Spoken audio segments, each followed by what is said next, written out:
Bonjour tout le monde, je vous souhaite la bienvenue sur la chaîne de l'atelier des deux chatons. On se retrouve aujourd'hui pour un bilan créatif. Alors il y aura de la couture et puis il y aura deux autres petites choses. Donc c'est le bilan du mois d'août et du mois de septembre. Vous le verrez très rapidement, je suis pas très satisfaite de ce que j'ai pu faire en août et septembre. J'ai un peu rechigné à faire ce bilan, mais bon voilà, ça arrive, hein. C'est ça aussi dans la couture, des fois ça marche et puis des fois ça marche moins bien. Et bah voilà, il faut le dire, des fois c'est pas au top, tout n'est pas rose, tout n'est pas parfait. Donc voilà, pour ceux et celles qui nous rejoindraient aujourd'hui, bienvenue, je vais me présenter, je m'appelle Aurore, j'ai 45 ans, je fais de la couture femme. Je vous présente comme toujours ma petite assistante Aria. Voilà, donc avant de commencer réellement, n'hésitez pas à mettre un petit pouce en l'air si ça vous plaît, un petit commentaire, n'hésitez pas également à vous abonner. Et puis bah maintenant, on commence tout de suite. Alors, je vais le prendre dans le sens où ça arrive. Alors, la première réalisation du mois d'août, c'est le top Michel, je vous le mets ici, de Patidou. Alors, c'est un t-shirt qui me faisait vraiment envie. Je l'ai vu sur la chaîne sur le site Instagram de Gwen Pikekou et de ma déclaration. Donc ma déclaration, c'est Clara, elle est du Nord, je la suis, et elle avait réalisé un super top noir, et j'avais envie de le réaliser également. Alors, ce qu'il y a de bien sur le site de Patidou, c'est le prix des patrons. Clairement, c'est pas cher du tout. Je crois que je l'ai payé 2 €, il me semble. Par contre, problème, c'est que tout est en allemand. Et écoutez, je ne suis pas du tout assez calée pour pouvoir suivre le tuto en entier en allemand. Donc j'ai essayé tant bien que mal de suivre le tuto de Gwen Pikekou.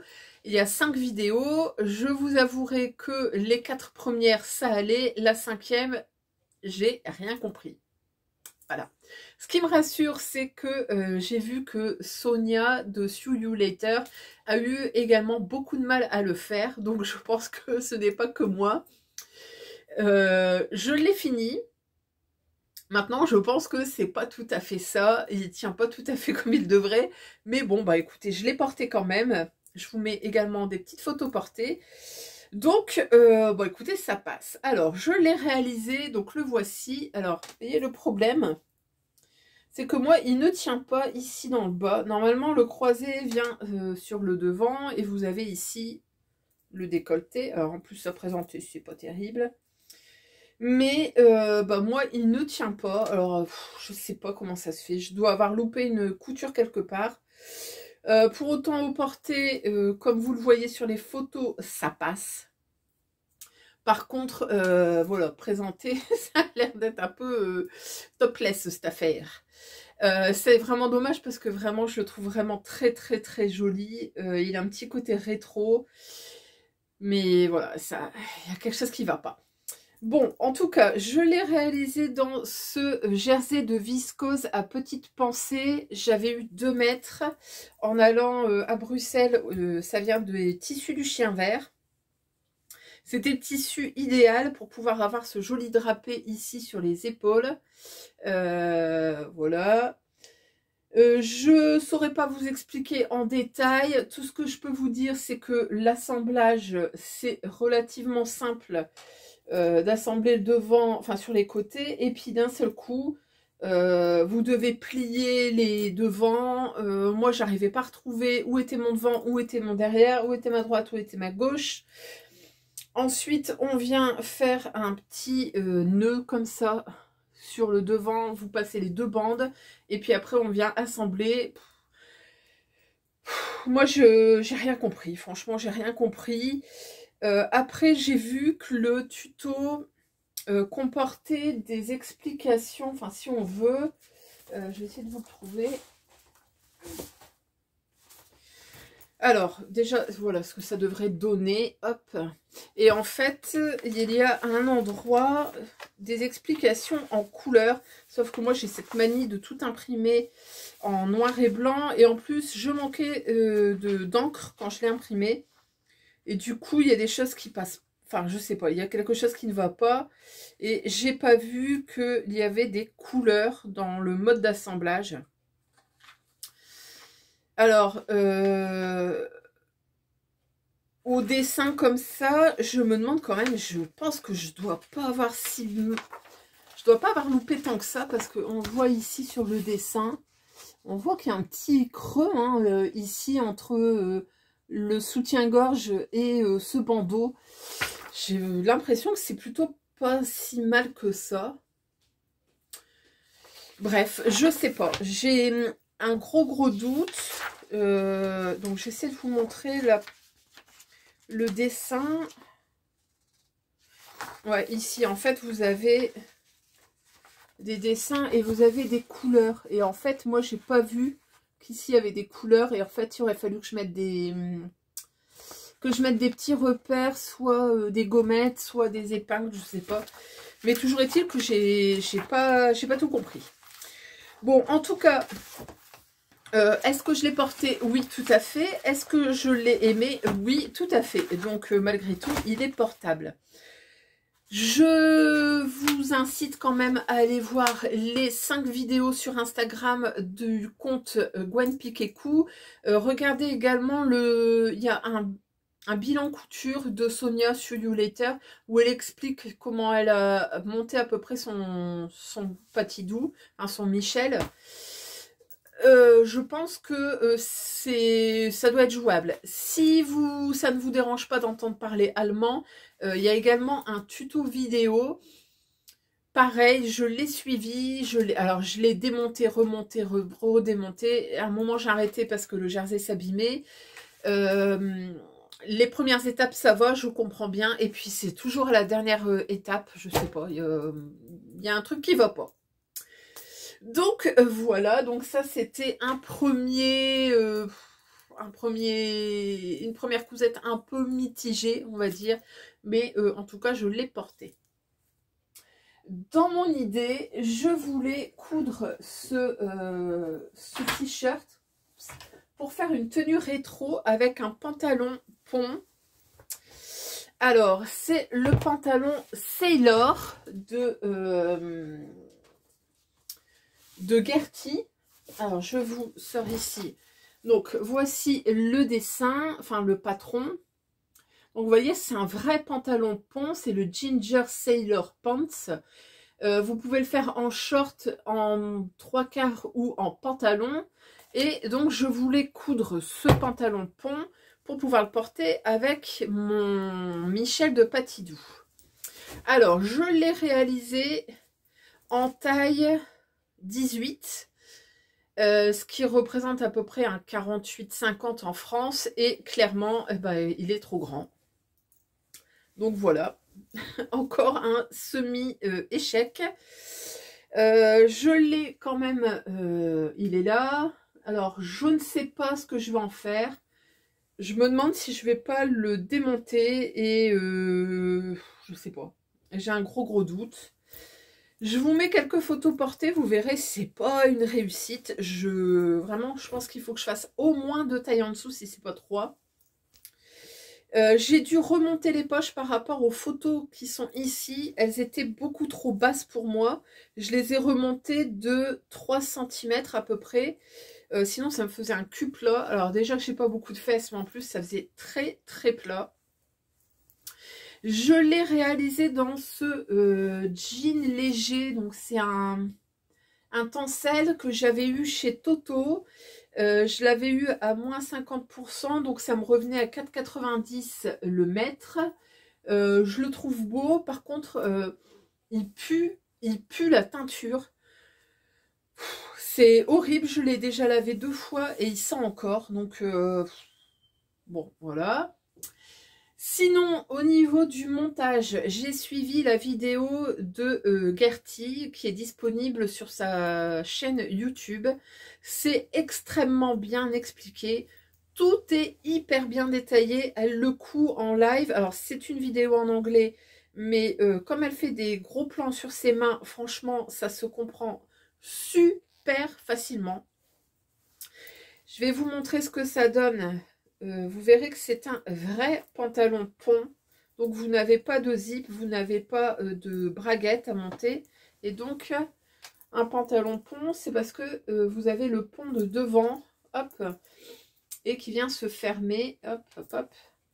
Et donc vous voyez, c'est très propre puisque l'intérieur est également doublé. Hop, donc la bavette de devant.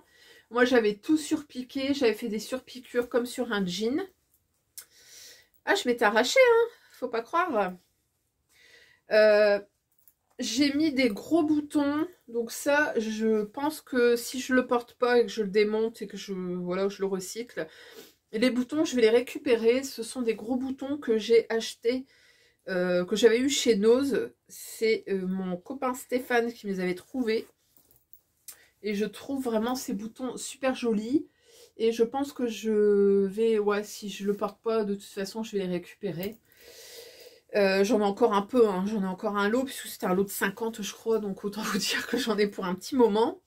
C'est dommage parce que je trouvais qu'il se mariait bien avec ce pantalon. Ça lui donnait un petit style militaire. Donc c'était plutôt pas mal trouvé. Mais clairement, j'assume pas. Hein, j'aime pas le... Je l'aime pas du tout. Je le trouve vraiment beaucoup trop large. Alors, pour le resserrer un petit peu, j'ai passé un élastique dans le dos.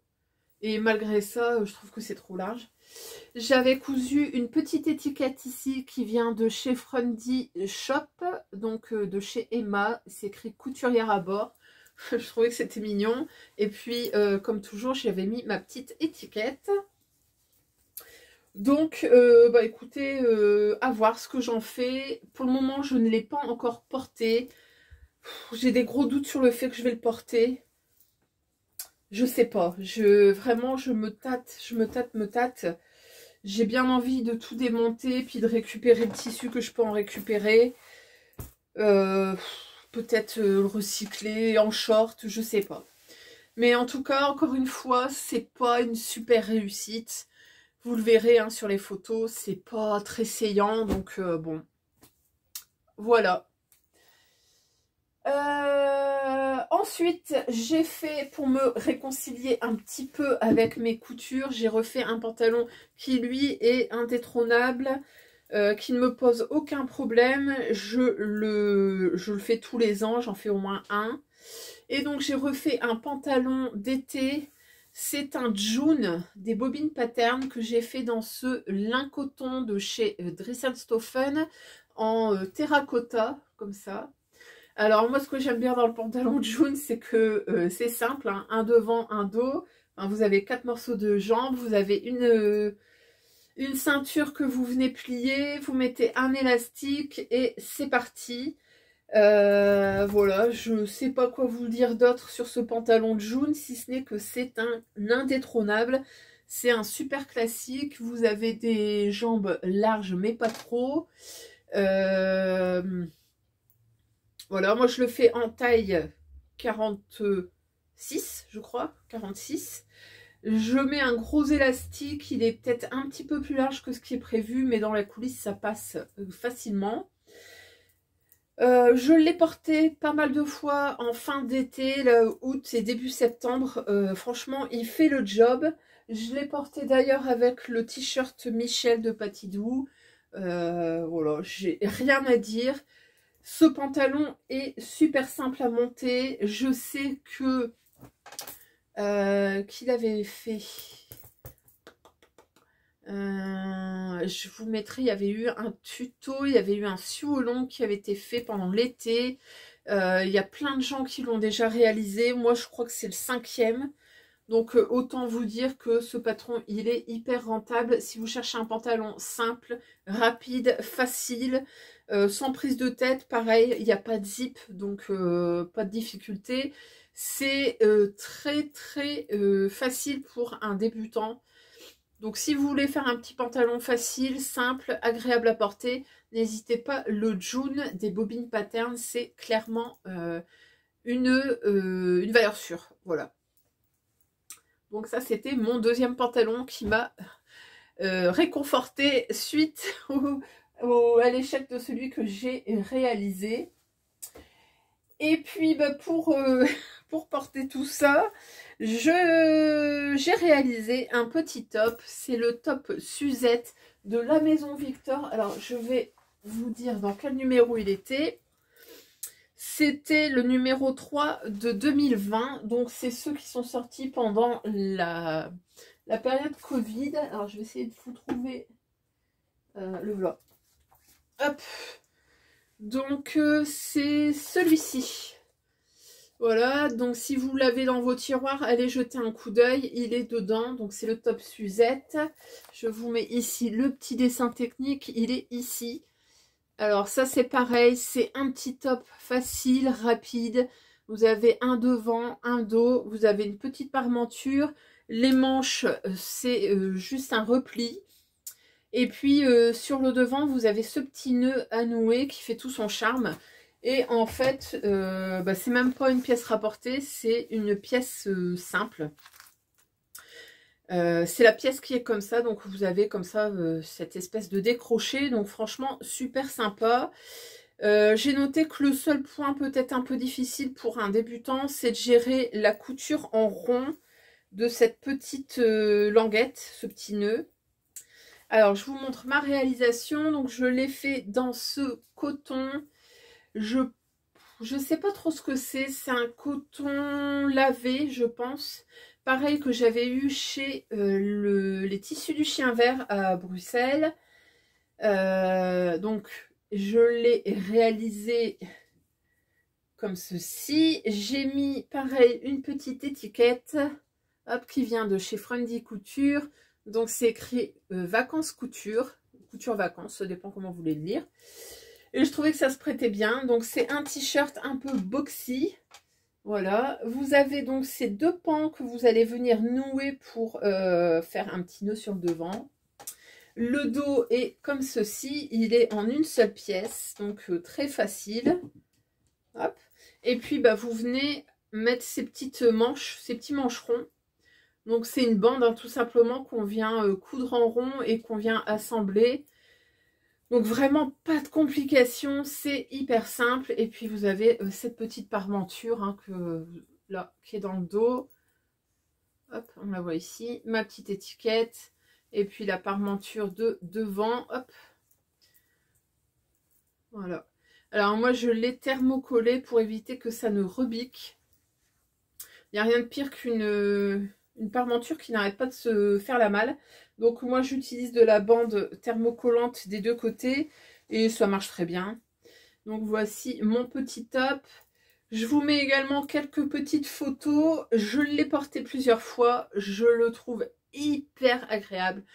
Il est simple à coudre. C'est un bonheur à porter.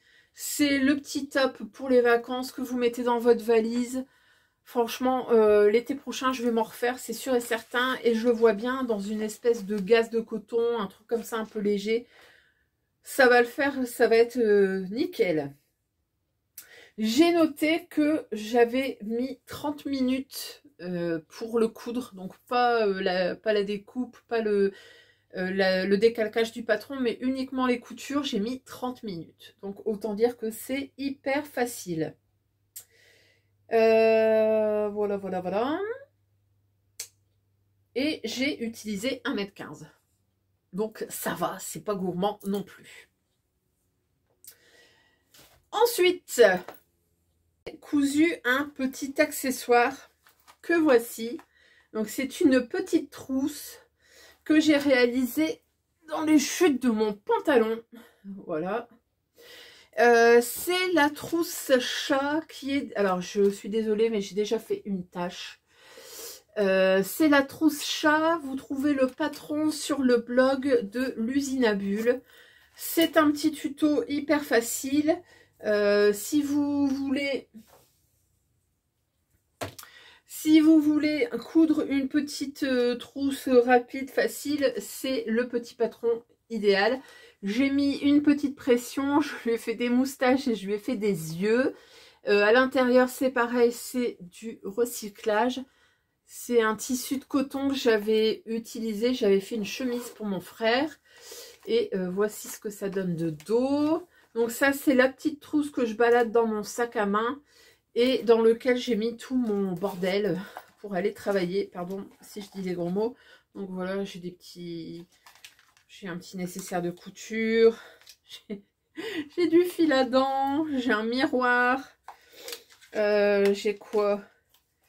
J'ai un baume à lèvres. J'ai un couteau suisse. Oui, c'est très pratique. J'ai ma pince à épiler. J'ai quoi? J'ai un petit spray de parfum. Et j'ai... Hop! Des... ça c'est pour... c'est du sérum Phi pour les yeux. Puisque je porte des lentilles. Donc vous voyez, elle est quand même bien pratique. Elle est vachement large. Je trouve pour une petite trousse, elle est bien pratique. Elle, une grande ouverture. Voilà, donc c'est le petit projet facile à faire qui m'a pas coûté cher puisque la fermeture éclair, ça vient de chez Nose. Les tissus, c'est de la récup. J'ai juste utilisé une pression et j'ai mis, je lui ai fait des moustaches et des yeux avec des marqueurs à textile que j'avais eu chez Action. Donc voilà, petit projet sympa et rapide à faire. On passe ensuite à ça. Donc je l'ai cousu le 1er septembre. Je vous avouerai que pareil, j'en suis pas méga contente. Mais bon, j'ai pas le mojo de la couture. Donc bref. Donc c'est le gilet pompon de Maison Fauve. Donc c'est un gilet qui est gratuit. Je l'ai réalisé sur un après-midi. Je l'ai fait en taille 50. Ouais, taille 50. Alors, le tissu de devant, c'est une popeline qui vient de chez Papa Pic et Maman Cou et que j'ai acheté sur Sewtoo. Ici, c'est un reste de doublure que j'avais dans mon stock. Les boutons que je trouve particulièrement jolis, j'essaie de vous les approcher. Ce sont des têtes de lion, donc ça vient de la mercerie de seconde main, les Recoupettes à Lille. Si vous habitez Lille et que vous ne connaissez pas, je pense que vous habitez dans une caverne, puisque les Recoupettes en fait proposent des tissus de seconde main, de la mercerie de seconde main. Je trouve ça vraiment super sympa. Je vous mets l'adresse ici parce que je la sais jamais. C'est pas très loin de... C'est pas très loin... Bon, je vous mets l'adresse, ça sera plus simple. Bref, donc j'ai fait ce gilet pompon, donc c'est un patron gratuit, comme je vous disais, de Maison Fauve. Il est disponible sur le site de Maison Fauve. Je l'ai fait sur un après-midi. J'ai bien aimé la couture, j'ai suivi le tuto vidéo. Alors moi qui ne suis jamais les vidéos, je me suis dit qu'il fallait vraiment que je l'utilise. Parce qu'il y a une poche, une fausse poche passe-poilée. Je vous la mets ici, je ne sais pas si vous la voyez. Ouais, elle est là. Donc vous avez ici la fausse poche passe-poilée. J'ai suivi la vidéo d'Emilie. C'est hyper bien expliqué. C'est pas compliqué du tout. Pareil, elle fait des... C'est ça que j'avais vu. Elle fait des gros plans. Donc franchement, si vous voulez monter un jour une fausse poche passe-poilée, allez voir cette vidéo. Elle est vraiment hyper bien expliquée. Ensuite, qu'est-ce que j'ai dit? Oui, je l'ai fait en taille 50. Si je le porte sans rien, ça va, ça ferme. Par contre, si je mets une chemise en dessous, je suis un peu boudinée, donc je laisse ouvert. J'aurais peut-être dû faire une taille 52.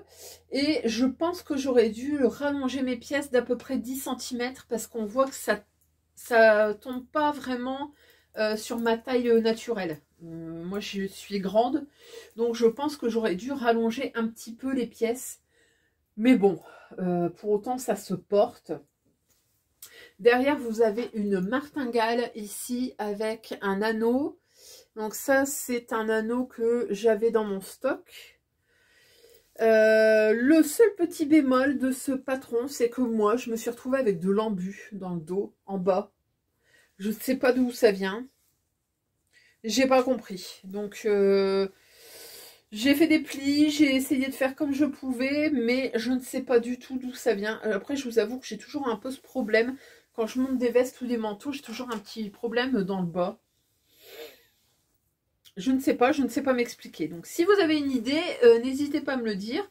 Parce que moi, j'ai toujours ce petit souci. Donc, bon, voilà. Si vous n'aimez pas les coutures à la main, faites attention. À la fin, il faut faire une petite couture à la main pour le fermer. Bon, voilà, c'est pas non plus... Il y a quoi? Il y a 10 cm à fermer à la main, mais bon, voilà. Sinon, franchement, c'est un petit patron que j'aime vraiment beaucoup. Ça, sur un pantalon, sur un jean, ça fait classe. J'aime bien.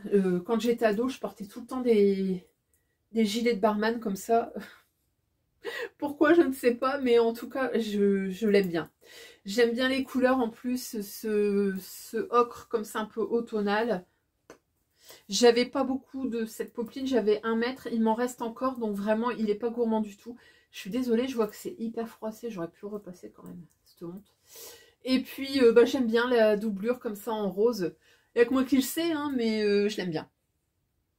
Voilà, voilà. Donc ça, c'était mon seul et unique projet du mois de septembre.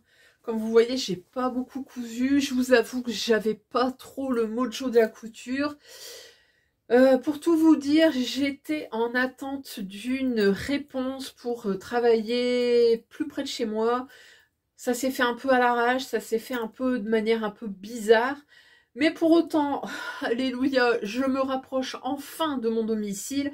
Au lieu de 1h30 x 2 de trajet par jour, donc 3 heures, je vais avoir, allez, 2 fois 20 minutes. Donc autant vous dire que je vais avoir beaucoup plus de temps pour faire d'autres choses, pour coudre, pour tricoter, etc. Je suis super contente, mais voilà, j'ai passé un mois de septembre très très compliqué. J'étais malmenée dans ma tête, donc j'avais pas trop le mojo de la couture. Mais on termine septembre. On va se dire que c'est un mois qui reprend, on se remet petit à petit dans la couture. Et puis, bah, comme on dit souvent avec les copines de la Dream Team, c'est pas notre métier. On le fait parce qu'on aime coudre et puis il faut pas se mettre la pression. Hein. On fait ça, c'est que du loisir et que du bonheur normalement. Et qu'est-ce que je dis depuis tout à l'heure? Je dis que je n'ai cousu qu'une seule chose en septembre. C'est complètement faux. J'ai cousu une magnifique jupe. Mon Dieu, j'ai failli l'oublier. Donc là, c'est une réussite hein, cette fois-ci. Donc c'est la jupe Camille des Bobines Pattern que j'ai cousue comme ceci dans une magnifique viscose graou graou.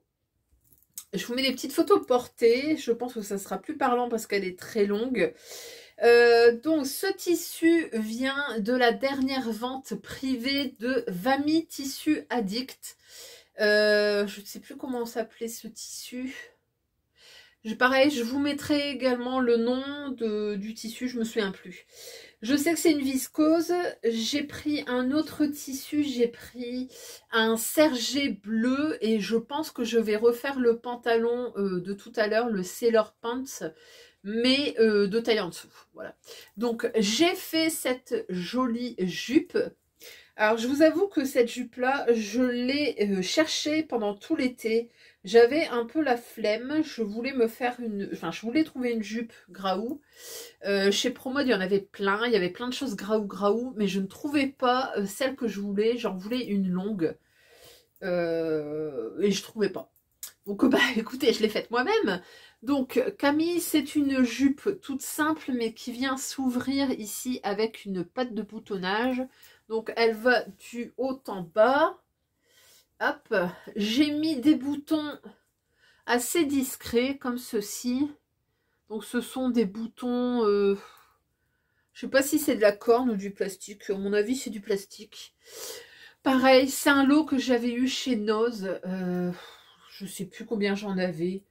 C'est des lots, vous savez, avec plein de boutons à 4 ou 5 euros. Donc voilà, voici ma parfaite petite jupe Camille. pareil, hein, si vous voulez vous lancer dans une jupe facile à faire, n'hésitez pas à regarder ce patron. Vous avez un dos qui vient se couper au pli. Vous avez les deux pans à faire devant avec des replis. Ensuite, vous avez la même ceinture que tout à l'heure. Donc, c'est une ceinture qu'on vient replier. Et puis, c'est tout. C'est vraiment hyper facile. Je l'ai déjà faite en courte. Et je crois que je l'ai faite en longue une fois. Peut-être deux. Je ne sais plus. C'est la version 3 ou la version 4. Mais en tout cas, je suis très contente de cette version. Je l'ai portée déjà 2 fois. Vous le voyez, elle est un peu chiffonnée. Elle va aller au lavage, cette petite. Je suis très contente du tissu. Il est léger. Pour autant, il n'est pas transparent. Il est un chouïa sergé. Je ne sais pas si on le verra. Mais vraiment, il est très très beau. Franchement, je suis très contente des tissus que j'ai achetés aux filles, donc Vanessa et Émilie. Vraiment pépite, pépite, pépite. Tout le monde m'a dit qu'elle était très jolie et franchement, je me sens super bien dans des longues jupes comme ça. Moi, l'hiver, j'adore, avec une paire de bottes ou même en mi-saison comme ça, avec une petite paire de talons, une veste en jean, ça passe. Donc, voici mon deuxième projet du mois de septembre. Bon, sinon, à part ça, j'ai d'autres petites choses à vous montrer. Ce sont des projets que j'ai menés en septembre, qui ne sont pas de la couture, mais je pense que ça pourrait vous intéresser. Je vous montre ça tout de suite. Donc, début septembre, ma copine Hélène de Rudia Couture avait partagé, je crois, un lien ou je sais plus, une story de Noémie. Noémie, la fabrique au cocon. Coucou Noémie, si jamais tu passes par là. Donc Noémie est teinturière sur l'île et elle proposait de faire du tatakizome. Alors vous allez me dire, qu'est-ce que c'est que ce truc du tatakizome? Alors c'est de l'impression par des fleurs fraîches et qui viennent, qu'on vient frapper sur du tissu. Et en fait, avec le pouvoir teintant des fleurs et des feuilles, on obtient une impression sur une toile en coton. Et donc, Hélène et moi, nous nous sommes inscrites pour aller faire cet atelier un dimanche matin. Donc, c'était le 1er septembre. Ça tombait bien, il faisait super beau. Donc, on a rejoint Noémie dans son atelier à Fives, dans le quartier de Fives à Lille. Et puis, on est allé dans un petit square tout près de chez elle. En route, on a cueilli quelques petites fleurs et puis Noémie en avait préparé. Et donc, on a commencé le tatakizome. Et donc, on a fait tout d'abord un premier essai avec des fleurs et des plantes. Et moi, j'ai trouvé que c'était tellement joli que je l'ai encadré. Et donc, voici ce que ça donne. Donc là, vous voyez, il y a des feuilles et des fleurs. Donc, en fait, on vient les poser sur du tissu. En dessous, on met une feuille de papier pour éviter que ça ne bave. Et on vient tout doucement taper sur nos feuilles. Et voici ce que ça donne. Donc, je l'ai encadré parce que je trouvais ça vraiment super joli. Et le but, c'était de faire un tote bag. Donc, je vous montre ce que j'ai réalisé. Donc, voici mon tote bag avec la méthode du tatakizome. Donc, je vous montre en gros plan ici. Donc, ça, ce sont des feuilles et des fleurs. Voilà, j'ai fait une envolée de pétales comme ceci. Et puis, j'ai fait également le verso du tote bag. Donc, voici. Et franchement, c'est hyper plaisant à faire. Si vous êtes dans le secteur et que vous voulez apprendre des méthodes de teinture naturelle avec des végétaux, n'hésitez pas à aller faire un tour sur la page Instagram de Noémie. Donc la fabrique au cocon. Noémie fait pas mal de choses différentes. Alors je vais essayer de ne pas dire de bêtises puisque j'ai eu plus de contact avec Noémie par la suite. Donc elle fait du bundle dye. Donc c'est de l'impression avec des végétaux et de la vapeur. Ensuite elle fait donc le Tatakizome. Elle fait... Qu'est-ce qu'elle nous fait aussi? Du Badandai, du Tatakizome, du Sashiko, non pas du Sashiko, du Shibori. Donc c'est de la teinture avec des nœuds.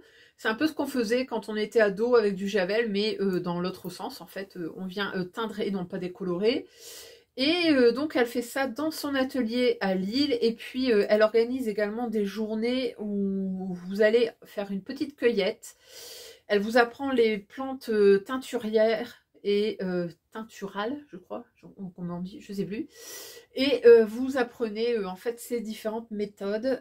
Voilà, donc l'atelier ici, on a payé 45 €. Franchement, c'est pas cher payé vu le savoir-faire de Noémie.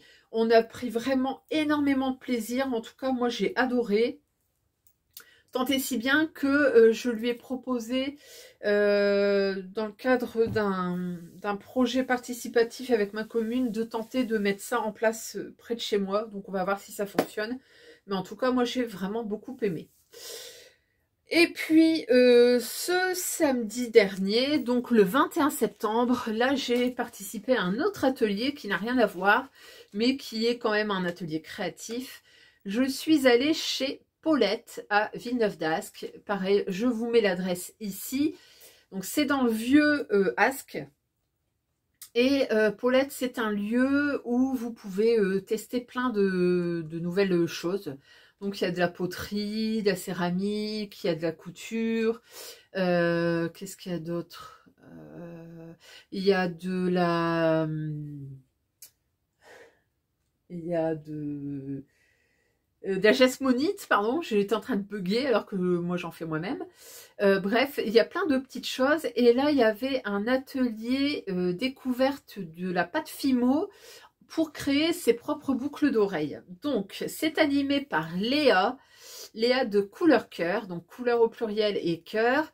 C'est une créatrice de bijoux en pâte polymère. Donc, la pâte polymère, c'est la pâte Fimo, hein, tout simplement. Fimo, c'est une marque. Pâte polymère, c'est le nom. Donc, si vous ne connaissez pas ce que c'est, ça ressemble à de la pâte à modeler. Vous venez la modeler, la ciseler, etc. Et puis ensuite, ça c'est cuit pendant une demi-heure à peu près à 110 degrés. Et ça devient... en fait, ça ne bouge plus. Vous pouvez la teindre. C'est pas dur comme de l'argile ou de la jasmonite. Ça reste un petit peu souple. Mais en tout cas, on peut faire plein de belles choses avec. Et donc, j'ai réalisé ces petites boucles d'oreilles en Fimo.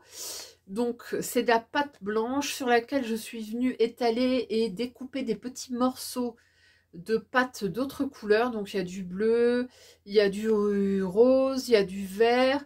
J'ai mis ensuite des feuilles d'or, enfin, d'or, voilà.